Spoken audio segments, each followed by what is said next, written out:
Welcome, everyone, to another exciting episode of We Empower. I'm thrilled to have you all with us today, so sit back, relax, and get ready to be inspired. Let's make today count. In today's episode, we have two great guests here to introduce, and can't say how happy I am to say welcome here, where grief meets love, healing begins. Bonnie Carroll shares her journey from profound loss to founding TAPS on the purpose found in honoring every life. And then afterwards, we have another special guest from cleaning boats to cleaning rivers. Carsten Hirsch, founder of Plastic Fisher, shares how visible impact drives his fight against plastic pollution, circular economy. Welcome here at the show. We empower Bonnie Carroll. No, thank you so much. It's an honor to be with you. Thank you for the opportunity. Bonnie, I not often start my day with goosebumps, but not only your story made me that, but also your wonderful song you sounded out. And I hope you dance with this line. I hope you still feel small when you stand beside the ocean. I mean, being involved in ocean cleaning and knowing that the ocean is our huge resource and reservoir for biodiversity, for the life on the earth, for us, for the diversity of animals and other human beings of hopefully. I think this song gives us, but even more, it captures a sense of humility and awe in the face of life's vastness, and it reminds us not no matter how successful, strong, or wise we become, retaining a sense of wonder and perspective is essential. It's about staying grounded, recognizing that we are part of something greater, and that reverence for life is a form of strength and not weakness, and it resonates so much with me. But also, I mean, I think it resonates so much with a woman. Yeah, where in a world too often shaken by loss, you turned unimaginable grief into a movement of healing. After the tragic death of your husband, Brigadier General Thomas C. Carroll, you stood at the edge of sorrow and chose love, service, and strength. You founded TAPS, a tragedy assistance program for survivors, not just to mourn, but to uplift, not just to remember, but to live with purpose. Today, we walk beside you through a life of deep loss, powerful leadership, and unwavering compassion. This and your story is a story about resilience, legacy, and the sacred bridge between heartbreak and hope. Thank you so much for having you here. Oh, I'm so grateful for the opportunity. When my husband and seven other soldiers were killed in an army plane crash, I went looking for that kind of support that would heal my broken heart. And I found it connecting with others who were walking a similar path of grief and loss, struggling to just find a way forward. So this was 31 years ago, and today TAPS is now partnered in 57 countries around the world. It's unbelievable what you created. And I mean, I'm so grateful for talking now with you because I mean, some are stuck in sadness and just looking back, some are finding no words about what happened and facing depressions. And you took this weakness in the situation, you took this loss, you took all this sadness and build something so wonderful out of it, where you make so many people smiling, which are in similar situations like you. Yeah, you give them smiles every day, and you give them hope that there's a life after, and even more, you give honor to the people who died. That um, that even if they died too early, even if there happened something really unbelievable to them, they're not forgot. They're always alive with every second, every moment, every step you do. And this is so wonderful. I mean, whatever we think, whatever we believe in, which religion is that what is giving us roots, you showed us that the real religion of what give us root is love in this word in every step you do. And this is so wonderful.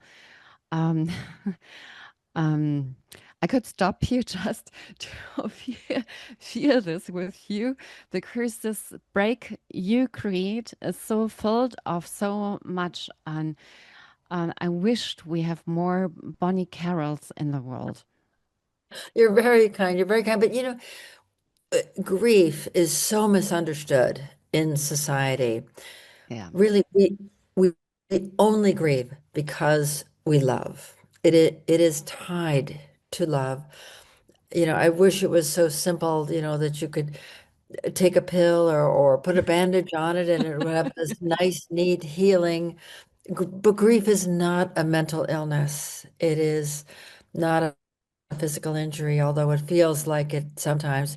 Grief really is a broken heart. And what we can do is bring families together, bring those who are grieving loss together to honor their loved ones in our community that's honoring lives lived in service to the defense of their nation, to know that they are not alone, to transcend the circumstance of loss. And today, sadly, many of our military surviving families are grieving a complicated loss to suicide. Mm. So just, I'm in Sydney, Australia now, and we are launching TAPS Australia, our 57th country partner.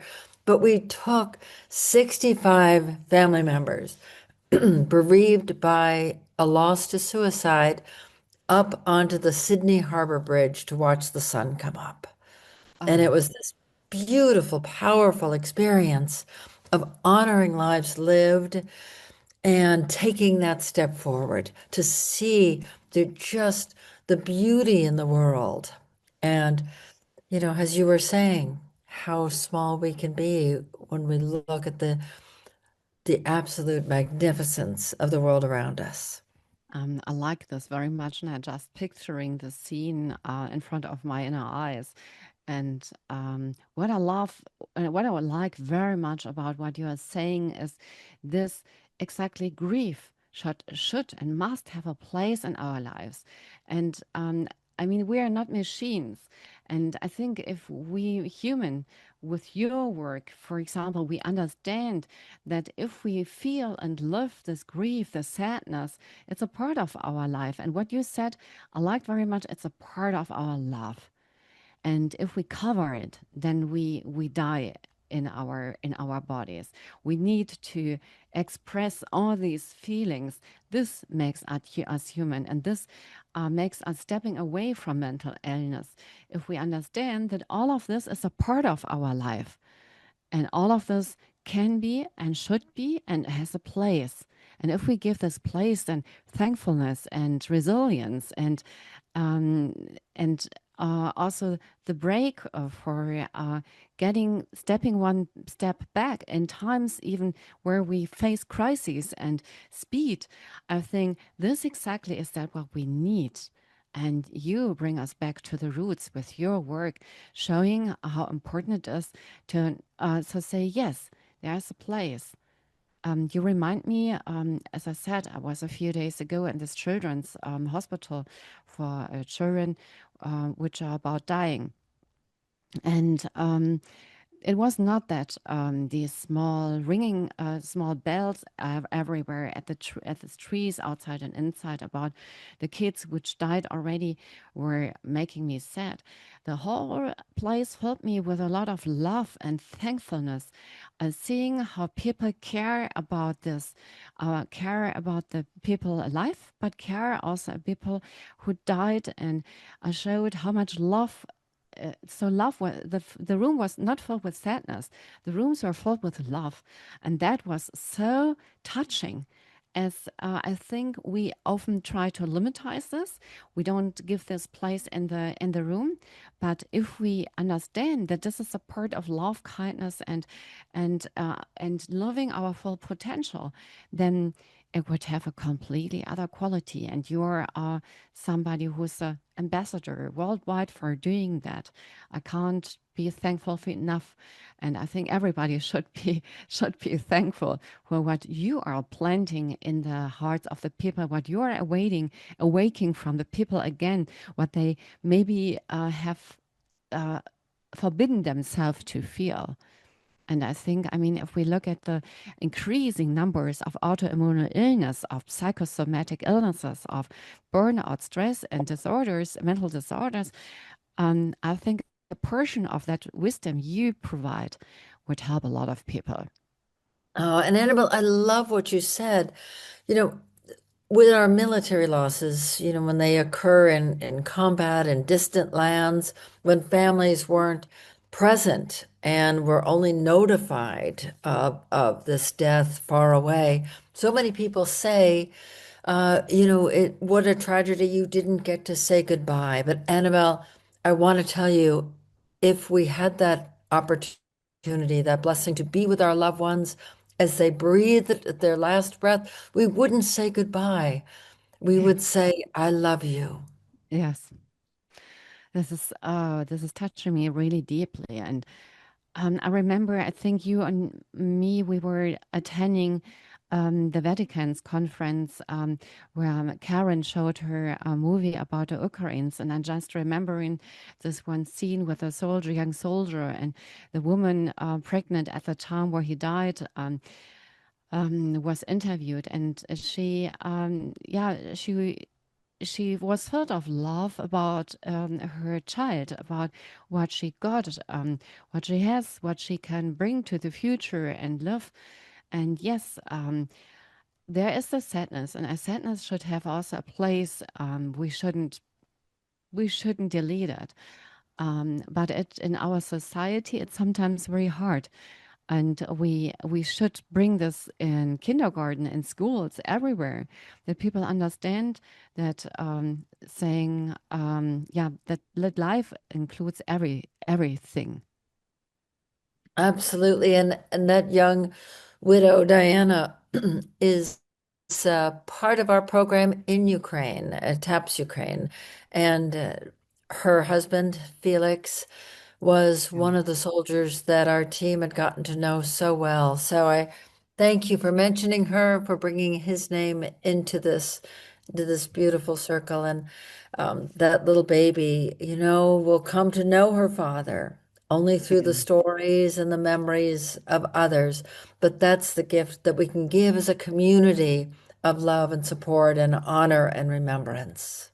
Oh, wow, that's great. I didn't know that you worked further with this.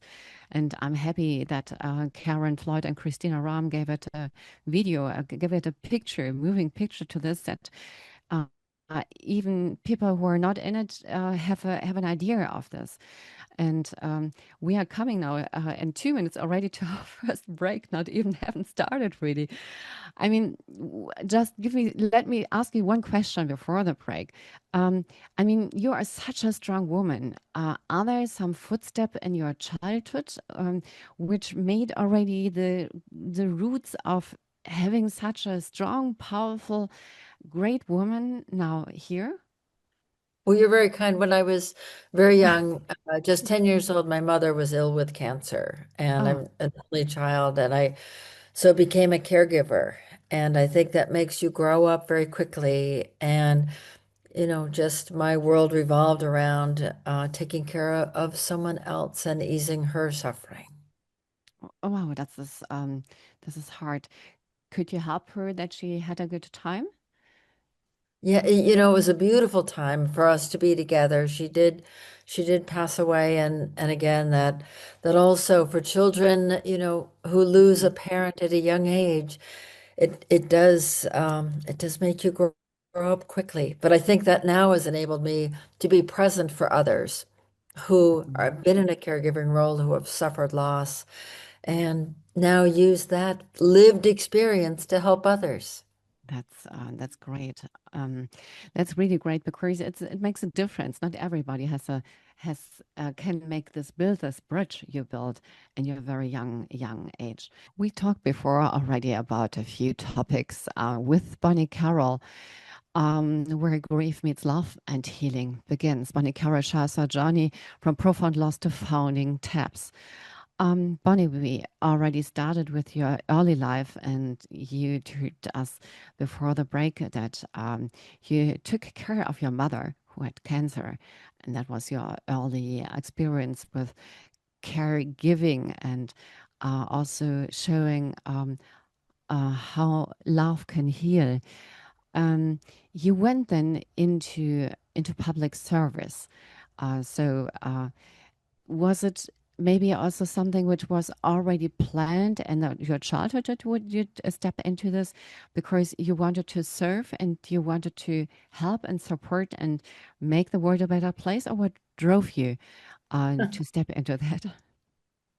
What a great question. My mother actually had served in the military. She was in the Women's Army Air Corps and was a pilot. So Oh, that inspired me to connect with her, and I joined the Air Force. I did not become an aviator, but spent 30 years, and through that military experience, that really allowed me to get further training in loss. I lost two of my airmen over the years, one to suicide and one to a heart attack, and then was actually served for 2 years as a chief of Air Force casualty operations, taking mm, care of all of the death notifications.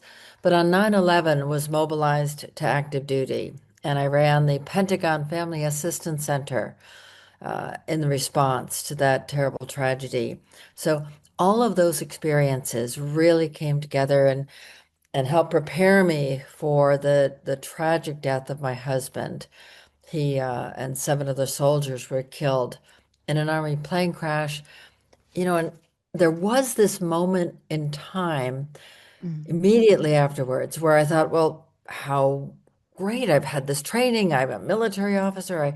I'll be able to help all the other families in the unit and we'll all be okay and life will go on. And that little fantasy lasted about 30 seconds and I just couldn't even breathe. It is so just mm, profoundly life altering when a loss happens that is so personal. Everything stops. You know, it's as if someone came along and you had a board with all of your future, all of your plans, your family, your life, everything was written on it, and someone came and just wiped it all away. And now it's just this long journey to try and mm, find a way forward when that was really the last thing I wanted to do. I went looking for the kind of organization I knew had to exist in America because we have a support group for everything. But back then in the early 90s, you know, it had never existed for the military. We'd uh, never had a place for everyone grieving the loss of a life that included service to the United States to come together to find additional resources and support, to know that they were not alone, to honor and mm, remember a life lived. So, oh, just finding my own way forward. It took about 2 years talking to everybody I could find. Where were the gaps in services? What was missing? Was mm. there a need to create an organization to bring families together? And there was, and after 2 years, TAPS was launched, and today it is the major organization in America for honoring our families who are grieving a loss, to create that community of the living legacies of service and sacrifice. And now we have expanded and partnered around the world through our global federation of organizations caring for families of military and conflict deceased. And we're in 57 countries. So, It's an unbelievable story. And it is even an unbelievable story because it is built of love. And this is the greatness of it. And I mean, if we stay with deep feelings, and I hope you want to answer me, I mean, do you remember how you met your husband? I did. Actually, I was working in the West Wing of the White House, uh, and the President Ronald Reagan, introduced me to my husband. It was No. Yeah. And it was over a whale rescue that was happening up in Alaska. There was a movie made about it called Big Miracle, about this whale rescue. But it's it, it was it was absolutely magic. I believe that we were destined to meet. We both felt that way, that we came together and it was immediately just love and a knowledge that we would be together forever. Wow, this is romantic, and this is exactly how it should be. That your intuition says this, and this shows again how important it is to follow your feelings, your intuition, your senses. No? What did your partnership with him teach you about leadership and resilience? Leadership to others, but also leadership to yourself. Oh, well, my husband was an extraordinary leader. He actually was promoted to general, very high rank in the military, and he was the youngest general throughout the army Wow. when he received that rank. But I learned so much from him about leadership, about being, if you've heard the term, a servant leader, where you care for those under your direction or those that you have the ability to impact, that you make Mm, their lives better. And in doing so, it elevates the entire organization, the entire entity.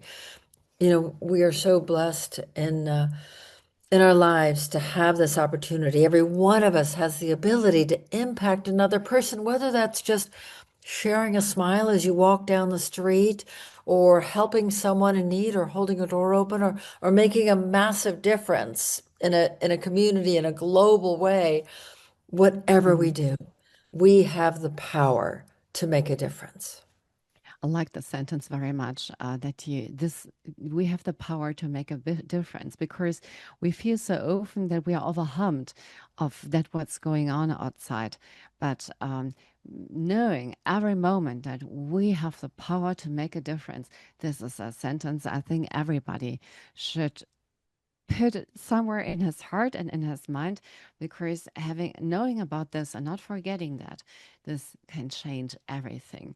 Because we often think that we are so small, things happen without that we can't change anything. But yes, everybody has the power to change, right? Absolutely, absolutely. And I mean, you told me the numbers, and I think everybody who's listening now should should have this question on the tongue. How can this one elegant lady make it possible that there happens that there creates has created such a big organization? Um, and of course, I mean, there are small moments, there are big moments, there are things where life is in a moment capsuled. Was there one moment which you would like to share with us, which maybe stands uh, outside from others, which has shown you how important your work is? Oh, there are so many moments, but you know, our families will frequently tell us that this community of love and of hope and connection saved their life. And it's very humbling because I know they mean that quite literally, that, grief can be overwhelming, a broken heart can be fatal, but to have created a community for all of us to come together to, honor lives lived. When little children tell us that this is where they feel safe, that they can come to TAPS and find a home. I think the most humbling thing this year at our big national conference, where we have a good grief camp for the children alongside all of our programs for the adults, we do a graduation ceremony for kids that are now aging out of Good Grief Camp, and they're going to be coming over to the adult side, and they get to walk across the stage, and we have a ceremony, and they have their cap and gown, and we do it. 48 of those teenagers chose to come to their TAPS graduation with their fellow survivors of military loss. and not go to their own to their own high school graduation. I mean, Wow. it's extraordinary. We had one girl who was the valedictorian of her high school class, and she recorded her speech and let that stand for her own high school graduation, but she wanted to be with her TAPS family. That's the power of peer support. When you are with others with the same lived Mm. experience, and you can normalize and validate and create connection through authentic, raw conversation, it's transformative. And I just am so humbled every day by the power of those connections that are made. Wow, thank you. Thank you for the statement. I mean, you've been honored in extraordinary ways, from the Presidential Medal of Freedom to international partnerships. What does these honors mean to you? Oh, during the height of the war in Iraq and Afghanistan, we worked very closely with the White House, and the president was profoundly impacted by the Mm. losses that were occurring every day. That he was the commander in chief and the one sending the troops in. So he would call TAPS and we would talk about those losses. He would want to know about the families. So the honor that he bestowed upon me, the Presidential Medal of Freedom, really was a recognition of the care that we give to the sacrifices made. Wow. Um, I mean, you are a very tough, powerful, loving, kind woman. But what are your personal daily rituals or habits that help you to stay so grounded? Oh, yeah. Well, my home is actually still in Anchorage, Alaska. So it is an absolutely magnificent healing place. And, you know, the first thing I do every morning is wake up with gratitude and be Mm. so thankful for the beauty that surrounds us, for the opportunities that we have, and the chance to lift others up. So it's it in the afternoon. I try to get out after our work with TAPS. We because of the time difference, have a little bit of time, get out, whether that's on the bike or take a hike, but just be out in nature, to breathe deeply, to take a moment and explore the beauty that is all around us. So gratitude. That's, I think, one of the most important things that we can do to live a full life. That's great that you share this with us, because I think it's always about the small little things. It's not about a huge program of 2 hours, which can help also others to follow. It's about the small little things, as you say. Just be in nature somewhere, and even if it's just for a short time, to get connected with this, right? Oh, and look with wonder. The world is beautiful. I mean, just wherever you are, take a moment and look around and appreciate and give gratitude. I mean, we have a lot of young people, growing number of young people who felt that they have no hope anymore. That I mean, they haven't faced loss, but they felt that they haven't managed to get anything. They feel that loss is their surrounder every day, because they grew up with YouTube. Yeah, they grew up with with virtual words where real feelings are a little or not taking place, where emotions and feeling empathic is something which is really rare. Um, what is your advice? How can we integrate these kids, which are a little bit like a lost generation, through COVID, through all these crises moments, which get them or brought them the feeling that there is no hope? Oh, and with social media and there are so many pressures to be that perfect person. It is so easy to hide behind your screen, and bullying and hazing is one of the biggest challenges. In our military today, suicide is the leading cause of death, and that is absolutely tragic. And in the majority of those circumstances, we find in talking to the families that bullying, hazing, even toxic leadership were contributing factors to that service member's death. And we see this in children as well, that they're struggling. So Mm. what we can do to bring kindness, to bring discipline, to be respect in any way for the adult influence on children is so important. It has a massive impact, and we need to address this. Yes, and I'm completely with you. We need good role models. We need good advisors. We need good people there. And we need also the media control and also politics to step there and say we need also to protect because it is so easy to plant wrong, toxic, and really, yeah, things into these small, fragile minds and hindering them from growing in an empathic way to unfold their whole potential by being always resisted by their own fears.